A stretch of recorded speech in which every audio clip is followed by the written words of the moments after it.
என்னோடய ஒய்ஃபு எவ்வளோ ஆர்டர் வந்திருக்குன்னு செக் பண்ணிவிட்டு காலையிலே வேலையாக கஸ்டமருக்கு ஹனி பேக்கிங் ஸ்டார்ட் பண்ணிவிடுவாங்க. அவங்களுக்கு என்ன தான் ஒர்க் இருந்தாலும் எனக்கு ஹெல்ப் பண்ணுறதுல அவங்களுக்கு ஒரு தனி மகிழ்ச்சி. அப்படியே நம்ம கஸ்டமர் ஆர்டர் பண்ணியிருந்த ஹனி எல்லாத்தையும் ஆர்டர் வைஸாக எல்லாருக்கும் பேக் பண்ண ஆரம்பிச்சிட்டோம். சென்னை, திருவண்ணாமலை, திருச்சி, கன்னியாகுமரி, தூத்துக்குடி இங்கேருந்துலாம் நம்மளுக்கு ஆர்டர் கொடுத்துருந்தாங்க. ஆர்டர் கொடுத்த அனைவருக்கும் ரொம்ப ரொம்ப நன்றி. ஆர்டர் வைஸாக நம்மளுக்கு ஹனி கொடுத்துருந்தவங்களுக்கு எல்லாருக்குமே நம்ம தேனை எடுத்துகிட்டு அடையோட பேக் பண்ணிட்டு இருந்தோம். இன்னொரு 10 பேருக்கு நம்ம ஹனி கொடுக்க வேண்டியது. அவங்களுக்கும் இன்னும் 2 to 3 டேஸில் ஹனி ஆர்டர் பண்ணி நம்ம பேக் பண்ணி கஸ்டமர்ஸ்லாம் லாஸ்ட் டைம் வாங்கின ஹனி நல்லா ப்ரௌன் கலரில் இருந்தது. இந்த டைம் வந்தது லைட் ஒயிட் கலரில் இருக்குது.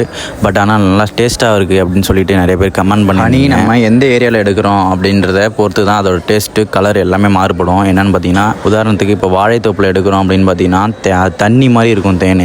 அதே பார்த்தீங்கன்னா பாக்குத்தோப்பு இந்தமாதிரி எடுக்கிறோம்னா நல்லா ப்ரௌன் கலரில் டார்க்காக இருக்கும் தேன். அப்புறம் பார்த்தீங்கன்னா முருங்கை தோட்டத்தில் எடுக்கிற தேன் பார்த்தீங்கன்னா சொல்ல வேணாம், அல்டிமேட்டாக இருக்கும். அது பார்த்தீங்கன்னா தேங்காய் கலரில் ரொம்ப ரொம்ப டேஸ்ட்டாகவும் இருக்கும். அதுமாரி இந்த தேன்லாம் பார்த்தீங்கன்னா நம்ம ஊரை சுற்றி நிறைய முருங்கை மரம் இருக்கிறதுனால இந்த தேனை பாருங்கள் எந்த காலில் குழந்தைங்கள்லேருந்து பெரியவங்க வரைக்கும் ரொம்ப பிடிச்ச தேன் பார்த்தீங்கன்னா அந்த முருங்கை தேன் தான். ஓகேங்க, உங்களுக்கு இந்த மாதிரி சுத்தமான தேன் வேணும்னா நம்மளை கான்டாக்ட் பண்ணுங்கள். அனைவருக்கும் நன்றி, வணக்கம்.